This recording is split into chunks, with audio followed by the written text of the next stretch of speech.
warahmatullahi wabarakatuh. Kami dari kelompok 4 dari kelas 1C Prodi Gizi ingin mempresentasikan mengenai reaksi kimia pada proses pencernaan.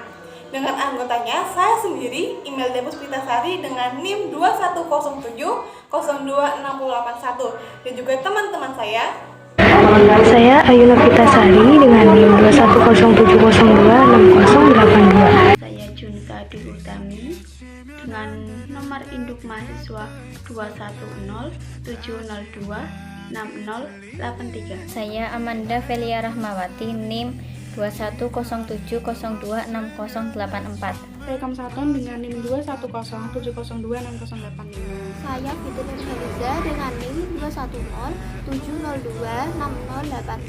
Saya Sintiananda dengan NIM 21070260087.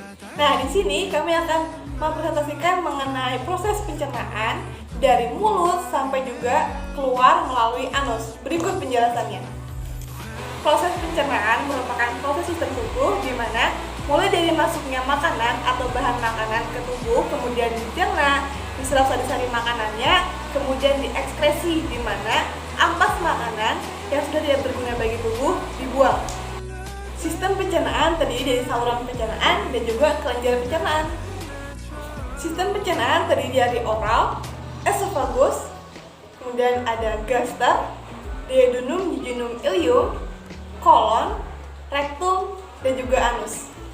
Kemudian kelenjar pencernaan terdiri dari kelenjar ludah, kemudian ada pankreas, hati, kelenjar dinding lambung, dan juga kelenjar dinding usus halus. Sistem pencernaan dilakukan secara dua proses, yaitu sistem pencernaan secara mekanik dan juga proses pencernaan secara kimiawi. Proses pencernaan secara mekanik adalah proses pencernaan di mana merubah partikel-partikel makanan yang besar jadi lebih kecil dilakukan secara proses fisik, di mana proses pencernaan secara mekanik dilakukan dalam 3, yaitu adalah pengunyahan pada mulut, pengadukan pada lambung, dan juga segmentasi pada usus halus.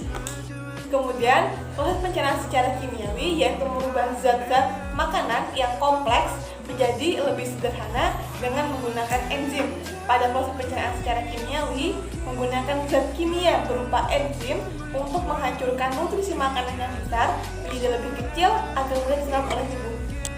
Oke, semua proses itu akan dijelaskan secara lebih terinci oleh teman saya. Berikut. Di sini saya akan membahas materi pertama, yaitu mulut.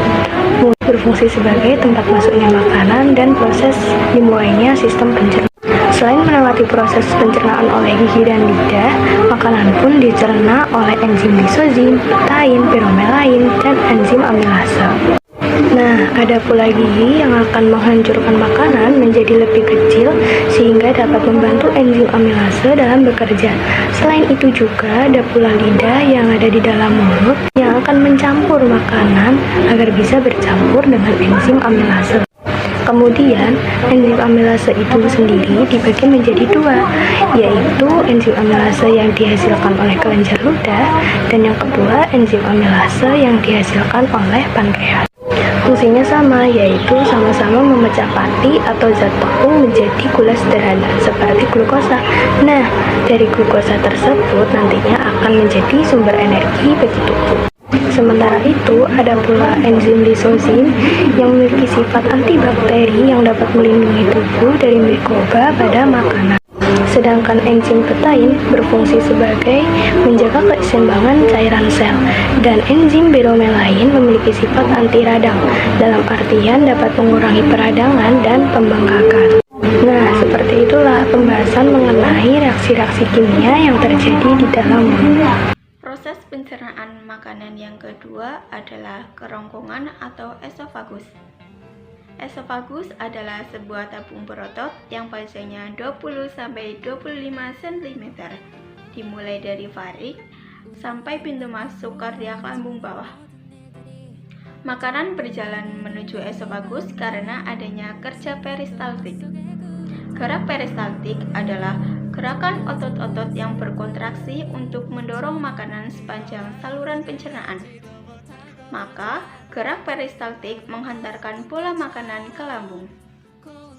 Di dalam esofagus tidak terjadi adanya proses pencernaan secara kimiawi, sehingga dapat dikatakan bahwa tidak adanya reaksi-reaksi kimia yang terkandung di dalamnya. Di sini saya akan menjelaskan tentang lambung vertikulus atau gesta. Setelah melalui esofagus, makanan masuk ke dalam lambung. Lambung terletak di bagian atas rongga perut sebelah kiri. Lambung merupakan tempat penampungan makanan untuk dicerna secara mekanik dan kimiawi. Pencernaan di lambung berlangsung antara 2-6 jam, bergantung pada jenis makanannya. Pada umumnya, lemak dicerna lebih lama di dalam lambung dibandingkan protein, karbohidrat, dan makanan yang bersifat cair umumnya lebih cepat meninggalkan lambung. Lambung merupakan salah satu kelenjar pencernaan karena menghasilkan getah lambung yang bersifat asam karena mengandung lendir atau musin, asam klorida HCl, enzim, dan hormon gastrin yang berfungsi untuk merangsang sekresi getah lambung. Fungsi HCl adalah untuk menciptakan suasana asam, membunuh mikroorganisme berbahaya yang masuk bersama makanan, aktivator pepsinogen menjadi pepsin, merangsang, membuka, dan menutupnya katup lambung, sphincter pylorus, dan merangsang sekresi getah usus. Di dalam esofagus terdapat gerakan peristatik yang menyebabkan makanan dapat berjalan menuju lambung. Terdapat 2 enzim utama yang mencerna secara kimiawi di lambung, yaitu yang pertama ada pepsin. Pepsin adalah enzim yang mengubah protein menjadi peptida yang lebih kecil. Yang kedua ada lipase lambung. Lipase lambung adalah enzim yang bertugas untuk mencerna trigliserida. Di dalam lambung, tubuh juga menyerap zat yang larut dalam lemak seperti aspirin dan alkohol. Makanan yang telah dicerna secara kimiawi di lambung akan berbentuk kim atau bubur yang bergerak menuju usus halus. Nah, di sini saya akan menjelaskan tentang proses pencernaan kimiawi yang terjadi dalam usus halus. Nah, usus halus ini merupakan pusat terjadinya proses penyerapan kimiawi. Di usus halus ini terdapat kunci seperti asam amino, peptida, dan glukosa untuk energi. Enzim yang terdapat dalam usus halus ini dihasilkan dari pankreas. Nah, berikut enzim yang dihasilkan oleh pankreas yaitu pertama ada amilase pankreas yang bertugas untuk merubah polisakarida menjadi disakarida. Yang kedua yaitu ada lipase pankreas, yaitu enzim yang membantu mengubah trigliserida menjadi asam lemak. Yang ketiga yaitu ada enzim nuklease pankreas yang bertugas untuk mengubah asam nukleat menjadi nukleotida. Yang keempat, yang terakhir ini yaitu ada enzim proteinase pankreas, yaitu enzim yang bertugas dalam perubahan peptida dan protein menjadi asam amino. Kemudian pencernaan kimiawi di usus halus juga dibantu oleh enzim-enzim yang dihasilkan oleh usus halus sendiri, yaitu ada maltase, enzim yang bertugas untuk mencerna maltosa hasil dari pencernaan polisakarida menjadi glukosa yang merupakan monosakarida. Yang kedua yaitu ada sukrosa, yaitu enzim yang mencerna disakarida sukrosa menjadi glukosa dan fruktosa. Yang ketiga yaitu ada peptidase, yaitu enzim yang mengubah peptida dari protein menjadi asam amino. Yang keempat yaitu ada lipase, enzim yang mengubah trigliserida menjadi asam lemak dan gliserol. Selanjutnya ada enterokinase, yaitu enzim yang berfungsi mengubah tripsinogen menjadi tripsin. Yang terakhir yaitu ada laktase, yaitu enzim yang mencerna laktosa menjadi glukosa dan galaktosa. Organ sistem pencernaan usus besar. Pada usus besar tidak ada enzim pencernaan. Memecah makanan dilakukan oleh bakteri di usus. Usus besar juga menyerap vitamin, mineral, dan air. Setelah menyerap air dari usus besar, sisa makanan masuk ke rektum dan keluar melalui anus.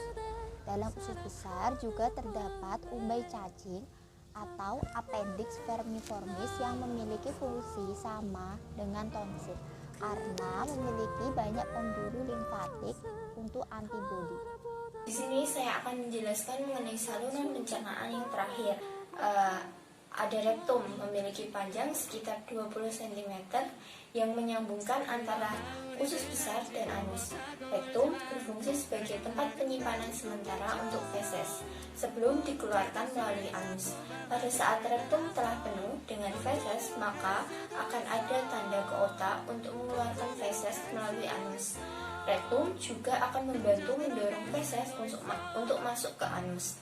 Nah, anus sendiri adalah bagian terakhir dari saluran pencernaan yang berfungsi sebagai tempat pembuangan zat sisa makanan atau feses. Anus merupakan organ pencernaan berbentuk saluran sepanjang 2 inci atau kurang lebih 5,08 cm yang terdiri dari otot-otot dasar panggul dan 2 sfinkter anal yaitu internal dan juga eksternal. Otot dasar panggul menciptakan sudut antara rektum dan anus yang dapat menghentikan tinja keluar pada waktu yang tidak seharusnya. Sfinkter internal selalu kencang kecuali ketika feses masuk ke rektum. Hal ini berfungsi agar seseorang bisa mencegah feses keluar tanpa disadari, seperti saat seseorang tertidur. Dalam proses buang air besar, sfinkter atau otot akan merileks dan rektum berkontraksi sehingga feses akan keluar melewati anus. Kesimpulannya, sistem pencernaan adalah proses masuknya makanan ke tubuh, kemudian dicerna, diserap sari-sari makanannya, kemudian diekskresi di mana ampas makanan yang sudah tidak berguna bagi tubuh dibuang. Pada sistem pencernaan terdiri dari saluran pencernaan, yaitu ada mulut, kerongkongan, lambung, usus halus, usus besar, rektum dan juga anus, dan juga terdiri dari kelenjar pencernaan, yaitu ada kelenjar ludah, pankreas, hati, kelenjar dinding usus halus, dan juga kelenjar dinding lambung. Nah, sistem pencernaan dibagi menjadi 2 proses, yaitu ada sistem pencernaan secara mekanik, yaitu merubah partikel-partikel makanan yang besar menjadi lebih kecil, dan juga proses pencernaan secara kimiawi, yaitu merubah zat-zat makanan yang kompleks menjadi yang lebih sederhana. Oke, sekian presentasi dari kelompok 4. Apabila ada kekurangan atau kesalahan dalam presentasi mohon dimaafkan. Sekian, wassalamualaikum warahmatullahi wabarakatuh.